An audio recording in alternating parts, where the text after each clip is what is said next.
ಓಫರ್ಸ್ಗಳು ಮಕ್ಳ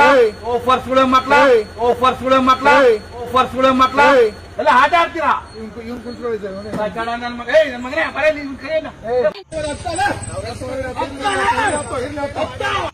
ಓಫರ್ಸ್ಗಳು ಮಕ್ಳ ಎಲ್ಲ ಆಟ ಆಡ್ತೀರಾ? ನನ್ನ ಮಗನೇ ಬರಲಿ ಕೇಳಿದ್ರಲ್ಲ ಬಂಧುಗಳೇ, ಪೊಲೀಸ್ ಅಪ್ಪನ ದರ್ಪ ಹೇಗಿದೆ ಅಂತ. ಪೊಲೀಸ್ ಅಂದ್ರೆ ಬೇಕು, ಭಯ ಪಡಬೇಕು. ಪೊಲೀಸ್ ಅಂದ್ರೆ ಅಂಜಿಕೊಂಡು ಮನೇಲಿರ್ಬೇಕು. ಪೊಲೀಸ್ ಅಂದ್ರೆ ಸಾಕು ಎಲ್ಲಿ ನಾವು ತಿರುಗಾಡಬಾರ್ದು. ಪೊಲೀಸ್ ಅಂದ್ರೆ ಸಾಕು ಗಡ ಗಡ ಗಡ ಗಡ ನಡಗಬೇಕು. ಇದು ಪೊಲೀಸ್ ಇಲಾಖೆಯ ಗತ್ತು, ಗಮ್ಮತ್ತು. ಹೀಗೆಲ್ಲ ಮಾಡ್ಲಿಕ್ಕೆ ಹೇಳುದು ಪ್ರಿಯಾಂಕ್ ಖರ್ಗೆನಾ ಎನ್ನುವಂತ ಪ್ರಶ್ನೆ ಸಾರ್ವಜನಿಕರಿಗೆ ಕಾಡ್ತಾ ಇದೆ. ಬಂಧುಗಳೇ, ತಮಗೆಲ್ಲ ಗೊತ್ತಿರೋ ಹಾಗೆ ಕರ್ನಾಟಕ ರಾಜ್ಯದಲ್ಲಿ, ಅದು ಬೆಂಗಳೂರಿನಲ್ಲಿ ಪೊಲೀಸ್ ಇಲಾಖೆಯ ಅಧಿಕಾರಿಯೊಬ್ಬ ಅಮಾಯಕನಿಗೆ ಯಾವ ರೀತಿಯಾಗಿ ಬೈದಿದ್ದಾನೆ ಅನ್ನೋದು ಕೂಡ ನೀವು ನೋಡಿದಿರಿ. ಯಾಕೆ ಬೈದಿದ್ದಾನೆ ಅನ್ನೋದು ಕೂಡ ನೀವು ನೋಡ್ಬೇಕಾಗಿರ್ತಕ್ಕಂಥ ಪ್ರಶ್ನೆ. ಆದರೆ ಇಲ್ಲಿ ಅಮಾಯಕರನ್ನ ಇಲ್ಲಿ ಅಮ್ಮನ್ ಅಕ್ಕನ್ ಅಂತ ಹೇಳಿ ಮಾತಾಡ್ತಾರ ಅಂದ್ಮೇಲೆ ಇನ್ನು ಸಾಮಾನ್ಯವಾಗಿ ಮಾತಾಡದವ್ರ ಧಾಟಿ ಹೇಗಿರುತ್ತೆ? ಅಥವಾ ಇದು ಪೊಲೀಸ್ ಇಲಾಖೆಯ ತರಬೇತಿಯಲ್ಲಿ ಪಡೆದುಕೊಂಡಂತ ಈ ಒಂದು ತರಬೇತಿ ಶಿಬಿರದಲ್ಲಿ ಹೋಗಿ ಬಂದಂತವ್ರು ಈ ಭಾಷೆ ಉಪಯೋಗಿಸ್ಕೋಬಹುದಾ? ಅಥವಾ ಈ ಮಾತಾಡಿದ್ರೆ ಮಾತು ಕಾಕಿ ಮೈ ಮೇಲೆ ಉಟ್ಕೊಂಡ್ಮೇಲೆ ಈ ಮಾತುಗಳು ಬರುತ್ತೇನಾ, ಹೇಗೆ ಅಂತ ಗೊತ್ತಾಗ್ತಾ ಇಲ್ಲ. ಯಾರೋ ಒಬ್ಬ ಪೊಲೀಸ್ ಇಲಾಖೆಯಲ್ಲಿ ಕೆಲಸ ಮಾಡ್ತಕ್ಕಂಥ ಇವನಂತ ನಾಲಾಯಕು ಇಡೀ ಜಿಲ್ಲೆಯ ಎಲ್ಲ ರಾಜ್ಯದ ಪೊಲೀಸರಿಗೆ ಅವಮಾನ ಮಾಡುವಂತ ಕೆಲಸ ಮಾಡ್ತಾನೆ. ಅನೇಕ ಜನ ಪೊಲೀಸರು ತಮ್ಮದಂತ ರೀತಿಯಲ್ಲಿ ಉತ್ತಮ ರೀತಿಯಲ್ಲಿ ಸೇವೆ ಸಲ್ಲಿಸ್ತಾ ಇದ್ದಾರೆ. ಅದೆಷ್ಟೋ ಜನರಿಗೆ ಅನ್ನ ಇಲ್ಲ ಟೈಮಲ್ಲಿ ಅನ್ನ ಕೊಡ್ತಾ ಇದ್ದಾರೆ. ಯಾರೋ ಅಮಾಯಕರು ತೊಂದರೆ ಸಿಕ್ಕಾಕೊಂಡಾಗ ಸಹಾಯ ಮಾಡ್ತಕ್ಕಂಥ ಪೊಲೀಸರು ಇದ್ದಾರೆ. ಎಲ್ಲೋ ಕಷ್ಟ ಅಂತ ಬಂದಾಗ, ಕಾರ್ಪಣ್ಯ ಅಂತ ಬಂದಾಗ ಮನಸ್ಸು ಕರಗಿ ಪೊಲೀಸ್ ಇಲಾಖೆ ಡ್ರೆಸ್ ಇದ್ರು ಕೂಡ ಮಾನವ ದೋಷ ನೋಡ್ತಕ್ಕಂಥ ಪೊಲೀಸರು ಇದ್ದಾರೆ. ಆದರೆ ಇವನಂತ ನಾಲಾಯಕ್ ಪೊಲೀಸ್ ಅಧಿಕಾರಿ ಅಮ್ಮನ್ ಅಂತೇಳಿ ಮಾತಾಡ್ತಾನೆ, ಅಕ್ಕನ್ ಅಂತೇಳಿ ಮಾತಾಡ್ತಾನೆ. ಇದು ಯಾವ ಸಂಸ್ಕೃತಿ ಎನ್ನುವಂತ ಪ್ರಶ್ನೆ ಕಾಡ್ತಾ ಇದೆ. ಪ್ರಿಯಾಂಕ್ ಖರ್ಗೆ ಅವರೇ, ನೀವು ಮಾತಿದ್ರೆ ಸಾಕು ಸಂವಿಧಾನ ಬೇಕು, ಸಂವಿಧಾನದ ಅಡಿಯಲ್ಲಿ ಇರಬೇಕು ಅಂತ ನೀವು ಮಾತಾಡ್ತೀರಿ. ಸಂವಿಧಾನದ ಅಡಿಯಲ್ಲಿ ನೀವು ಮಾತಾಡುವಾಗ ಈ ಭಾಷೆ ನಿಮ್ಮ ಅಕ್ಕನ್ ನಿಮ್ಮ ಅಮ್ಮನ್ ಅಂತಕ್ಕಂಥ ಮಾತನ್ನ ನಿಮ್ಮ ಪೊಲೀಸ್ ಇನ್ಸ್ಪೆಕ್ಟರ್ ಮಾತಾಡ್ತಾನೆ ಅಂದ್ಮೇಲೆ ಇದು ಆ ಸಂವಿಧಾನದ ಅಡಿಯಲ್ಲಿ ಬರುತ್ತೇನಾ ಅಂತಕ್ಕಂಥ ಪ್ರಶ್ನೆ ನಮ್ಮನ್ನು ಕೂಡ ಕಾಡ್ತಾ ಇದೆ. ಇಂತೆಂಥ ಲೋಫರ್ಗಳನ್ನ ನೀವು ನಿಮ್ಮಲ್ಲಿ ಡಿಪಾರ್ಟ್ಮೆಂಟ್ ಅಲ್ಲಿ ಸೇರಿಸ್ಕೊಂಡು ಇಡೀ ನಿಮ್ಮ ಡಿಪಾರ್ಟ್ಮೆಂಟ್ಗೆ ಕಳಂಕ ತರ್ತಕ್ಕಂಥ ನಾಯಕರನ್ನ ಇಟ್ಕೊಂಡು ಇವತ್ತು ನೀವು ಸರ್ಕಾರ ನಡೆಸ್ತಾ ಇದೆಯಲ್ಲ, ಇಂಥವ್ರನ್ನ ಸಸ್ಪೆಂಡ್ ಮಾಡ್ಲಿಕ್ಕೆ ಯಾಕೆ ನಿಮ್ದು ಆಗ್ತಾ ಇಲ್ಲ? ಒಬ್ಬ ಸಾಮಾನ್ಯ ವ್ಯಕ್ತಿ ಅಂದ್ರೆ ಅವನು ಮೇಲಿಂದ ಬಿದ್ದವನ, ಅದೇ ಒಬ್ಬ ಗಂಜಿ ಗಿರಾಕಿ ಅವನು ಬಿಳಿ ಸೂಟು ಬಿಳಿ ಶರ್ಟ್ ಹಾಕೊಂಡು ಬಂದ್ಬಿಟ್ರೆ ಬೂಟ್ ನೆಕ್ಕು ಅಂತ ಕೆಲಸ ಮಾಡ್ತಕ್ಕಂಥ ಪೊಲೀಸ ಇವತ್ತು ಸಾಮಾನ್ಯ ಒಬ್ಬ ಪ್ರಜೆಗೆ ನಿಮ್ಮಮ್ಮ ನಿಮ್ಮ ಅಕ್ಕನ ಅಂತ ಮಾತಾಡ್ತಾ ಅಂದ್ಮೇಲೆ ಇನ್ನು ಠಾಣೆಗೆ ಹೋದ್ಮೇಲೆ ಇನ್ನೇನು ಮಾತಾಡಲ್ಲ ಅನ್ನೋದು ಯಾರಿಗೆ ಗೊತ್ತಾಗುತ್ತೆ? ಇದೆಲ್ಲ ಸಂಸ್ಕೃತಿ ನಿಮ್ಮ ಗೃಹ ಇಲಾಖೆಯಲ್ಲಿ ಕಲ್ಸ್ಕೊಡ್ತಿದ್ದೀರಾ? ಇದೆಲ್ಲ ಸಂಸ್ಕೃತಿಯನ್ನ ಅಲ್ಲಿ ಬಿಂಬಿಸ್ತಾ ಇದ್ದೀರಾ? ಪ್ರಿಯಾಂಕ್ ಖರ್ಗೆ ಅವ್ರು ಬಂದ್ಮೇಲೆ ಏನೋ ಒಂದಿಷ್ಟು ಬದಲಾವಣೆ ಆಗ್ತಾ ಅಂತಕ್ಕಂಥ ನಿರೀಕ್ಷೆಯಲ್ಲಿ ನಾವಿದ್ದೀವಿ. ಆದರೆ ಜನಸಾಮಾನ್ಯರಿಗೆ ಆಡ್ತಕ್ಕಂಥ ಮಾತಿದೆನ? ಇದು ಪೊಲೀಸ್ ಇಲಾಖೆಗೆ ಸೌಜನ್ಯ ತರ್ತಕ್ಕಂಥದ? ಪೊಲೀಸ್ ಇಲಾಖೆಗೆ ಇದು ಮಾನ ಕಳಿತಕ್ಕಂಥ ಪ್ರಶ್ನೆ ಅಲ್ವಾ ಅಂತಕ್ಕಂಥ ಪ್ರಶ್ನೆ ಕಾಡ್ತಾ ಇದೆ. ಇಡೀ ಇವತ್ತು ಈ ಸುದ್ದಿಯನ್ನ ಸಾಮಾಜಿಕ ಜಾಲತಾಣದಲ್ಲಿ ಹರಿದಾಡ್ತಾ ಇದೆ. ಒಬ್ಬ ಸಾಮಾನ್ಯ ವ್ಯಕ್ತಿಗೆ ಪೊಲೀಸ್ ಅಧಿಕಾರಿ ಆಡ್ತಕ್ಕಂಥ ಮಾತು, ನಿನ್ನಮ್ಮನ್ ಜಾಸ್ತಿ ಐತಿ ನಿಂದು ಅಂತ ಮಾತಾಡ್ತಾನೆ. ಅಂದ್ರೆ ಇದು ಸಂವಿಧಾನ ಚೌಕಟ್ಟಿನಲ್ಲಿ ಬರುತ್ತೇನಾ? ನಾಳೆ ಅವನ ಮಗನೋ ಅಥವಾ ಅವನ ಮಗಳು ಎಲ್ಲೋ ಒಂದ್ ಕಡೆ ಬೇರೆ ಜಿಲ್ಲೆಗೆ ಹೋದಾಗ ಅಲ್ಲೇನು ಆಗಬಾರಂತ ಕೆಲಸ ಆದಾಗ ಆ ಠಾಣೆಯಲ್ಲಿ ಆ ಪೊಲೀಸ್ ಅಧಿಕಾರಿ ಇವನ ಮಗನಿಗೆ ನಿಮ್ಮಮ್ಮನ ಅಂತ ಮಾತಾಡಿದ್ರೆ ಸಹಿಸ್ಕೊಳ್ಳಕ್ ಆಗುತ್ತೇನಾ? ಪ್ರಿಯಾಂಕ್ ಖರ್ಗೆ ಅವರೇ, ಯಾಕೆ ನೀವು ಒಂದಿಷ್ಟು ಈ ತರದ ವಿಚಾರಗಳನ್ನ ನೀವು ಹೇಳಿಕೆ ಆಗೋದಿಲ್ಲ? ಯಾಕೆ ಇಂಥವ್ರನ್ನ ನೀವು ಸಡೆಬಗುದವರನ್ನ ಅಮಾನತ್ ಮಾಡ್ಲಿಕ್ಕೆ ಆಗ್ತಾ ಇಲ್ಲ? ಇಂಥ ಕಳಕರು ಇಂಥ ನಾಯಕರು ಇರೋದ್ರಿಂದ ಈಗ ಡಿಪಾರ್ಟ್ಮೆಂಟ್ಗೆ ಕೆಟ್ಟ ಹೆಸರು ಬರ್ತಾ ಇದೆ. ಅದೆಷ್ಟೋ ಜನ ಪೊಲೀಸ್ ವರಿಷ್ಠಾಧಿಕಾರಿಗಳು, ಅದೆಷ್ಟೋ ಜನ ಪೊಲೀಸರು ಇವತ್ತು ಸಮಾಜ ಸೇವೆಯಲ್ಲಿ ತೊಡಗ್ತಾ ಇದ್ದಾರೆ. ಮೈ ಮೇಲೆ ಕಾಕಿ ಡ್ರೆಸ್ ಅನ್ನು ಮರೆತುಕೊಂಡು ಇನ್ನೊಂದು ಜೀವನ ಉಳಿಸ್ಲಿಕ್ಕೆ ಹೋಗ್ತಾರೆ. ಎಷ್ಟೋ ಜನ ಅಧಿಕಾರಿಗಳನ್ನ ಇವತ್ತ ಎಲ್ಲೋ ತೊಂದರೆ ಸಿಕ್ಕಾಕೊಂಡಂತ ವ್ಯಕ್ತಿಗಳನ್ನ ಕರೆದುಕೊಂಡು ಬಂದು ಊಟ ಮಾಡಿಸಿ ಮಾನವೀಯತೆ ಮೆರೆತಕ್ಕಂಥ ಪೊಲೀಸರು ಕೂಡ ಇದ್ದಾರೆ. ಆದರೆ ಇವನಂತ ನಾಲಾಯಕ ಪೊಲೀಸ್ ನಮ್ಗೆ ಬೇಕಿತ್ತಾ ಅಂತಕ್ಕಂಥ ಪ್ರಶ್ನೆ ನಮ್ಮನ್ನು ಕೂಡ ಕಾಡ್ತಾ ಇದೆ.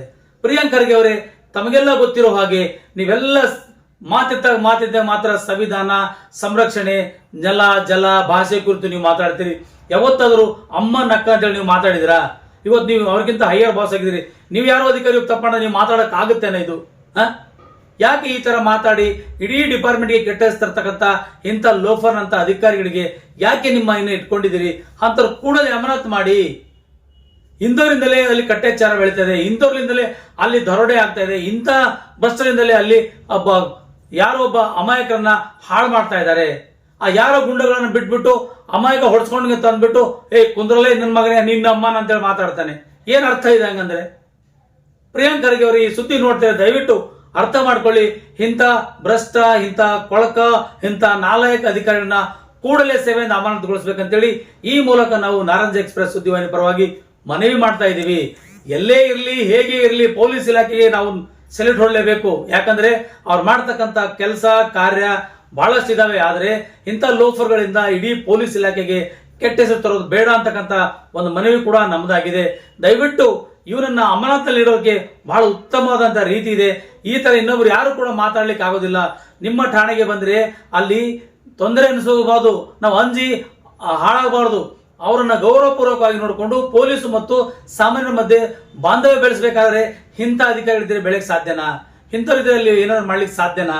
ದಯವಿಟ್ಟು ಇಂಥ ಅಧಿಕಾರಿಗಳನ್ನ ಕೂಡಲೇ ಅಮಾನತು ಮಾಡಿ ಅವನಿಗೆ ಸೇವೆಯಿಂದ ವಜಾಗೊಳಿಸಬೇಕಂತ ವಿಚಾರವನ್ನ ಇವತ್ತು ನಿಮ್ಮ ಮುಂದೆ ನಾವು ಬಿಡ್ತಾ ಇದ್ದೀವಿ. ಇವತ್ತು ಕೇವಲ ಒಬ್ಬ ಸಾಮಾನ್ಯ ಪ್ರಜೆಗೆ ಅವನು ಮಾತಾಡಿದಾನೆ ಅಂದಮೇಲೆ ನಾಳೆ ನಿಮ್ಮನ್ನು ಮಾತಾಡದೆ ಬಿಡ್ತಾನಾ? ಪ್ರಿಯಾಂಕ್ ಖರ್ಗೆ ಅವರೇ, ಅರ್ಥ ಮಾಡ್ಕೊಳ್ಳಿ. ಈಗ ನಿಮ್ಗೊಂದು ಕಾಲಾವಕಾಶ ಇದೆ. ಪ್ರತಿಯೊಬ್ಬ ಸಾರ್ವಜನಿಕರಿಗೆ ಗೌರವದಿಂದ ನೋಡ್ಕೊಳ್ಬೇಕಂತಕ್ಕಂಥ ಕಾನೂನಿದೆ. ಆದರೆ ಇದ್ಯಾವ ಕಾನೂನು ಸರ್ ಇದು? ನಿನ್ನ ಅಕ್ಕನ ಅಂತೇಳಿ ಮಾತಾಡೋದು ಇಂಥ ನಮ್ಗೆ ಬೇಕಾ? ಇಂಥ ಅಧಿಕಾರಿಗಳು ನಮಗೆ ರಕ್ಷಕರಾಗಬೇಕಾ? ಇಂಥ ಭ್ರಷ್ಟರು ನಮಗೆ ಬೇಕಾ ಅಂತಕ್ಕಂಥ ಪ್ರಶ್ನೆ ನಮ್ಮನ್ನು ಕೂಡ ಕಾಣ್ತಾ ಇದೆ. ಪ್ರಿಯಾಂಕ್ ಖರ್ಗೆ ಅವರೇ, ನೀವು ಅಧಿಕಾರ ವಹಿಸಿಕೊಂಡಿದ್ದಾಗಿಂದ ಒಂದಲ್ಲ ಒಂದು ಸುದ್ದಿಯಲ್ಲೇ ಇರ್ತಾ ಇದ್ದೀರಿ, ಒಂದಲ್ಲ ಒಂದು ಪ್ರಾಮಾಣಿಕತೆ ಕೆಲಸ. ಆದರೆ ಈ ತರ ಭ್ರಷ್ಟ ಅಧಿಕಾರಿ, ನಾಲಾಯಕ್ ಭ್ರಷ್ಟ ಅಧಿಕಾರಿಗೆ ಸಮಾನತೆ ಮಾಡ್ಬೇಕಂತ ಹೇಳಿ ಈ ಮೂಲಕ ನಾರಂಜ ಎಕ್ಸ್ಪ್ರೆಸ್ ಸುದ್ದಿವಾಹಿನಿ ಮೂಲಕ ಮನವಿ ಕೂಡ ಮಾಡ್ತಾ ಇದ್ವಿ. ದಯವಿಟ್ಟು ಇಲ್ಲಿ ಸುಮಾರು ಜನ ಇದ್ದಾರೆ, ಪೊಲೀಸ್ ಇಲಾಖೆ ಇಡೀ ರಾಜ್ಯಾದ್ಯಂತ ಪೊಲೀಸ್ ಇದ್ದಾರೆ. ಯಾರು ಕೂಡ ಇವನಂತ ನಾಲಾಯಕ್ ಕೆಲಸ ಮಾಡೋದಿಲ್ಲ, ಯಾರು ಕೂಡ ಇವನಂತ ಹಲ್ಕ ಕೆಲಸ ಮಾಡೋದಿಲ್ಲ.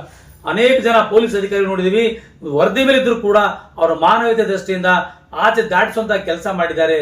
ಪ್ರಾಣಾಪಾಯದಿಂದ ಪಾರಾದಂತವರಿಗೆ ಪಾರು ಮಾಡ್ಕೊಂಡು ಬಂದಂತರು ಕೂಡ ಇದ್ದಾರೆ. ಅದೆಷ್ಟೋ ಜನರಿಗೆ ಸೂರಿಲ್ಲದವರಿಗೆ ಸೂರು ಕೊಟ್ಟವರಿದ್ದಾರೆ. ಅದೆಷ್ಟೋ ಜನರಿಗೆ ಅನ್ನ ಇಲ್ಲದೆ ಬಳತಿರೋರಿಗೆ ಅನ್ನ ತಂದು ಕೊಟ್ಟು ರಕ್ಷಣೆ ಮಾಡಿಕೊಂಡು ಪೊಲೀಸರು ಇದ್ದಾರೆ. ಆದರೆ ಪೊಲೀಸರು ಇರ್ತಕ್ಕಂಥ ಗತ್ತು ಗಮ್ಮತ್ತು ಈ ನಾಲ್ಕಂತರ ಇರಬಾರ್ದು. ಪೊಲೀಸ್ ಇಲಾಖೆ ಅಂದ್ರೆ ಗೌರವಪೂರ್ವಕವಾಗಿ ಇನ್ನೊಬ್ಬರನ್ನ ಪ್ರೀತಿಯಿಂದ ಬರಮಾಡಿಕೊಳ್ಳೋದೇ ಪೊಲೀಸ್ ಇಲಾಖೆಯ ಕರ್ತವ್ಯ ಆಗುತ್ತೆ. ಪೊಲೀಸ್ ಇಲಾಖೆಯ ಡ್ರೆಸ್ ಉಟ್ಕೊಂಡು ದರ್ಪ ತೋರ್ತಕ್ಕಂಥ ನಾಯಕರಿಗೆ ನೀತಿ ಪಾಠ ಹೇಳ್ಬೇಕಂತೇಳಿ ಈ ಮೂಲಕ ಮತ್ತೊಮ್ಮೆ ನಾವು ಮನವಿ ಮಾಡ್ಕೊತೇವೆ. ಪ್ರಿಯಾಂಕ್ ಖರ್ಗೆ ಅವರೇ, ಈ ತರದ ಅಧಿಕಾರಿಗಳನ್ನ ಚಿವುಟಿ ತಿಮ್ಮ ಮೂಲೆಯಲ್ಲಿ ಬಿಸಾಕಿ. ಇವ್ರು ಯಾವತ್ತೂ ಕೂಡ ನಿಮಗೂ ಮತ್ತು ನಮಗೂ ಕೂಡ ಕಳಂಕ್ರೆ. ಯಾವತ್ತಾದ್ರೂ ಕೂಡ ಇವ್ರು ಮಾತಾಡ್ತಕ್ಕಂಥ ಶೈಲಿ ಇದನ್ನೇ ಬರುತ್ತೆ. ದಯವಿಟ್ಟು ಅರ್ಥ ಮಾಡ್ಕೊಳ್ಳಿ. ಒಂದಿಷ್ಟು ಬದಲಾವಣೆ ತನ್ನಿ. ಇನ್ನೂ ಬಹಳಷ್ಟು ಇಲ್ಲಿ ಬದಲಾವಣೆ ಆಗಬೇಕಿದೆ. ಸುಮಾರು ಜನ ಪೊಲೀಸ್ ಇದ್ದಾರೆ, ಆದರೆ ಯಾರು ಕೂಡ ಈ ನಾಲ್ಕಂತರ ಮಾತಾಡ್ಲಿಕ್ಕೆ ಸಾಧ್ಯವಿಲ್ಲ. ಇವ್ರು ಆಡ್ತಕ್ಕಂಥ ಒಂದೊಂದು ಮಾತುಗಳು ಕೂಡ ಇನ್ನು ಎಷ್ಟಾಗಿದಾವೆ ಸಾಮಾಜಿಕ ಜಾಲತಾಣ, ಕೇವಲ ಒಂದೆರಡು ಮಾತುಗಳು ಅಷ್ಟೇ ಆಗ್ತದೆ. ಇನ್ನು ಮುಂದಿನ ಬಹಳಷ್ಟಿದೆ. ಅದು ಹಾಕಿದ್ರು ಕೂಡ ಅದು ನಮಗೆ ಯೋಗ್ಯತೆ ಇರೋದಿಲ್ಲ. ಅವ್ನು ಮಾತಾಡಿದ ನೋಡ್ಕೊಂಡು ನಮಗೆ ಯೋಗ್ಯತೆ, ನಾವು ಮಾತಾಡೋದು ತಪ್ಪಾಗುತ್ತೆ ಎಂಬ ಕಾರಣಕ್ಕಾಗಿ ನಾವು ಅದನ್ನ ಕಟ್ ಮಾಡಿದೀವಿ. ಅವ್ನು ಮಾತಾಡತಕ್ಕಂಥ ಒಂದೇ ಎರಡು ಶಬ್ದಗಳನ್ನು ತಗೊಂಡಿದ್ದೀನಿ ಅಷ್ಟೇ. ದಯವಿಟ್ಟು ಇಂಥವ್ರನ್ನ ಪಾಠ ಕಲಿಸಿ ಅಂತಕ್ಕಂಥ ಮಾತನ್ನು ಹೇಳ್ತಾ ಈ ಕಾರ್ಯಕ್ರಮ ಇಲ್ಲಿಗೆ ಮುಗಿಸ್ತಾ ಇದ್ದೀನಿ. ಧನ್ಯವಾದಗಳು. ಯಾರೆಲ್ಲ ಈ ಸುದ್ದಿ ನೋಡ್ತಾ ಇದ್ರು ದಯವಿಟ್ಟು ಸಬ್ಸ್ಕ್ರೈಬ್ ಮಾಡ್ಕೊಳ್ಳಿ, ಲೈಕ್ ಮಾಡಿ, ಶೇರ್ ಮಾಡಿ, ಕಮೆಂಟ್ಸ್ ಮಾಡ್ರಿ. ನಿಮ್ಮ ಅನಿಸಿಕೆ ಅಭಿಪ್ರಾಯಗಳು ಏನಾದ್ರೆ ಬರೆದು ತಿಳಿಸಿ ಅಂತಕ್ಕಂಥ ಮಾತನ್ನು ಹೇಳ್ತಾ ಈ ಕಾರ್ಯಕ್ರಮ ಇಲ್ಲಿಗೆ ಮುಗಿಸ್ತಾ ಇದ್ದೀನಿ. ಧನ್ಯವಾದಗಳು.